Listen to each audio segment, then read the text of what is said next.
Hey guys, welcome back to my channel. Today's video is all about traveling while on competition prep.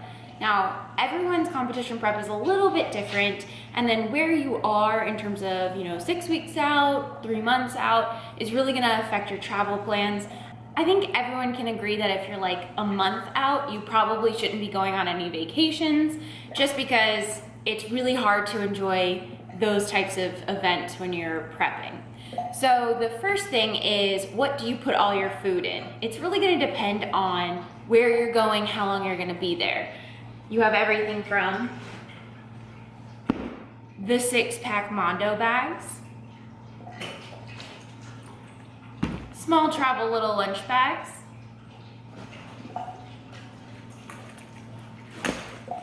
and then the in-betweeners. So there's a lot of different options out there. If you've competed at all, you probably have one of these guys or something smaller. These are really helpful for if you're flying for like a weekend. That's what I usually use this for. If I'm going to be at like a conference or an event all day or all weekend, this is also really helpful for a few different reasons. If you're just flying someplace, like say you've got like a 4-hour flight and you're going from home for the holidays or whatever, something like this is a little bit better.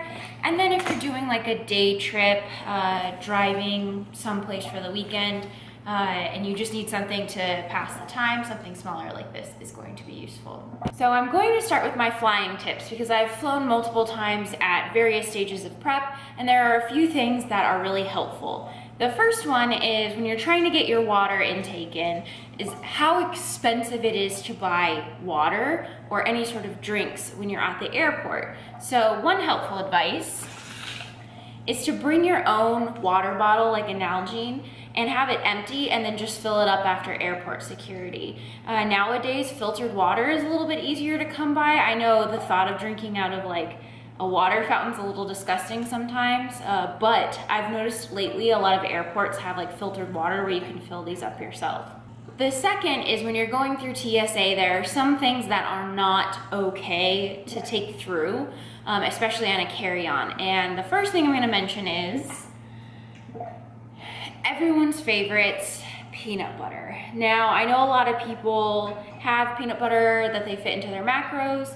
So if you are flying on an airplane and you're trying to take a carry-on, you're probably gonna get this confiscated because it's considered a liquid. Now, the first few times I flew out of really small airports like Birmingham and Jackson, Mississippi, and they didn't care about this, but when I flew back and I was flying out of things like Sky Harbor or San Diego, I got my peanut butter confiscated. And it didn't matter if it was something like this or like a whipped peanut butter, they thought that it was a liquid. So if you're gonna take peanut butter, either get individual packets, put it into little 3-ounce packets, otherwise you're gonna get your entire peanut butter confiscated. The next travel tip I have involves using storage bags instead of Tupperware, so little ZIPLOck bags. And I know this is not as good for the environment as like a Tupperware container, but you can really consolidate space. So a good example is if you are going someplace for like a long weekend and you're bringing your food for the entire weekend because you're staying in like a hotel or something, these are going to be more of a space saver. The other thing that's really important about these is that you don't have to worry about like washing them in a hotel bathroom or something. I know with Tupperware in the past, I've realized that I didn't really consolidate space. I needed much more carry-on, and then I couldn't like bring some of my personal stuff with, and it ended up weighing a lot and being kind of more of a problem than it was if I just used little plastic bags. The next tip I have is to bring foods that you don't have to microwave. Now, this is always something that's really interesting to talk about because some people find that their prep food is not gross. And I'm one of those people because I have a pretty high macros, so I don't have to do things like boiled chicken and asparagus the last few weeks of prep, but some people do because everyone's body is a little bit different. And the thought of eating cold chicken and asparagus is really disgusting to a lot of people, and I'm one of those people. So if microwaves are something that's essential to you, I would, when you're in like an airport, for example, try and find places that have microwaves at their fast food joint, because here's the thing, you're never gonna see these people again. who cares if you know, take like, say to save space, you've got all your stuff in Ziploc bags, you dump it into like the one Tupperware container you brought with, and you bring it to Subway and you're like, can you put this in your microwave? And then you give them like a $5 tip. Like, who cares if they think you're weird? They probably hear weirder stuff all the time because they're working in an airport and you're never gonna see them again. So that's one thing. If you're staying in like a hotel, a lot of them have microwaves in the room, and if they don't, they'll have them downstairs in like the breakfast area. I know that I've done like host hotels, because where I used to live in Mississippi, you had to drive like 3 to 4 hours to go to your competitions, and they would have a microwave down in the lobby, which there was usually a line for, but that's important. Foods that you can take with that don't need to be heated up for food safety or for taste are going to be most ideal when you're traveling. If you like protein bars, you know, those are really great things. Almonds and other sorts of nuts. If you could get away with your little tiny peanut butter thing, you know, you can do like peanut butter and celery, things like that that don't need to be heated up.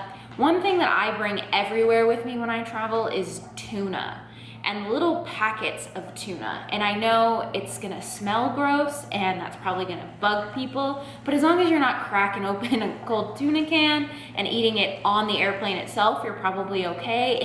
Now that we've covered some flying tips, some general tips for when you're trying to plan your vacations can go a long way. The first one is, instead of thinking about staying in hotels, look into things like Airbnbs or condos where you can have a kitchen available.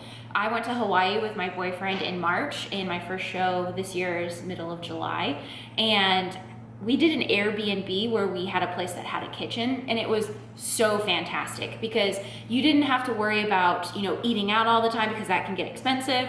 And then things like breakfast, where we just wanted to make eggs, you know, and have that control, was really helpful. So I know that that can be kind of cost prohibitive to some people, but I found that most of the places we've been going, our Airbnbs are significantly cheaper than going to like a hotel. So that's one thing to look into, is finding like a condo or an Airbnb where you have access to a kitchen. The next thing is, while you're on any sort of vacation and you're worried about things like exercise, because exercise is another huge portion of your prep other than just food, I would look into things like, you know, look for gyms that are within walking distance. Say you're going with family and you may not have a car. Gyms that are within walking distance. Things that I've realized too over the years is that certain gyms like Snap Fitness, Anytime Fitness, 24-Hour Fitness offer 1 week like training passes.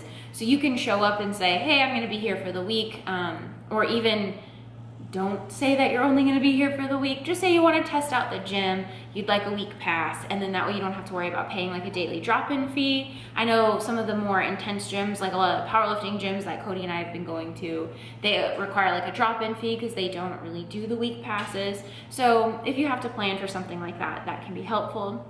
The other thing is, depending on where you're vacationing, try and take your family, your significant other, whoever you're vacationing with, out. So a good example is when I went to Hawaii, we went hiking a lot. So we did lift 2 or 3 days of the 5 days we were in Hawaii, but we were like hiking every day. So trying to take your family out to do things with you. If you're camping, setting up like volleyball. If you're going someplace where there's snow, picking up like a snow sport. So you don't have to be doing treadmill sprints and, you know, donkey kickbacks in order to build a physique. You can be doing active things outside that are still going to burn calories, but aren't necessarily going to be traditional exercise. So you can stick with your plan without taking away from a lot of the fun. Now, the last tip that I have is, when you travel, I know you're going to eat out a lot. And that's kind of unavoidable, and that's why I said, depending on where you are in your prep, travel is probably not a good idea, because eating out can be really tricky. You know, the calories that are listed on websites are not 100% accurate, they're estimates, and some people are like, well, why would I eat out and estimate and then be over my macros and not be full because I ate this tiny little blah, blah, blah. And I think that's a really valid point. Some people, and I've done this before, is when I'm like 3 days out from a show and it's someone's birthday, and you know, there are different things that you can do. One thing is, going back to my little tuna packs, is I carry those everywhere with me when I'm like the week of prep, because you never know, like when you're getting your nails done, if it's gonna take forever and you need to get a snack. But bringing those with me everywhere and then getting something like a house salad off the menu, something I've done in the past, and I got a lot of weird looks, but whatever, it's just one eating out event. You're gonna eat out 1,000 times after. There's, you know, is I got like 3 house salads because they were pretty small, and just got a big plate and dumped all 3 of the house salads on a plate, and then took my tuna and dumped it out all over on top of it. So I made my own tuna salad using the, you know, the stuff that I brought and then what was at the restaurant itself. There's also some places that are really cool about heating up your own food that you brought with.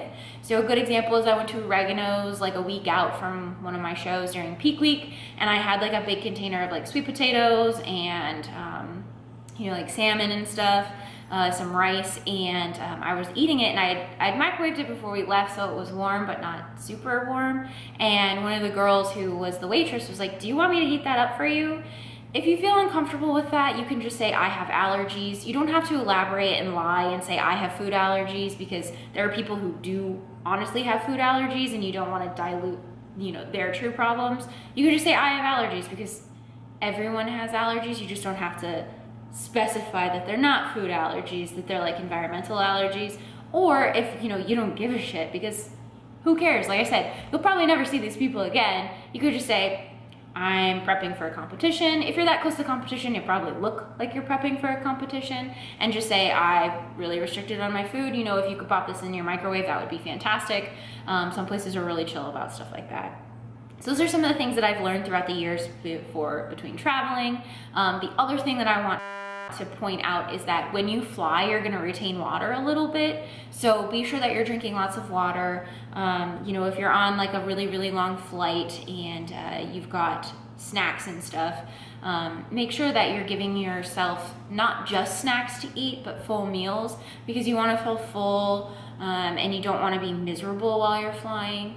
And try and sit near the bathroom, because you're gonna get up to pee a lot if you're that close to a competition. As always, if you have any questions, leave them in the comments below, and we can talk a little bit more about, you know, your personal experiences with traveling on prep and what you guys do in order to maintain.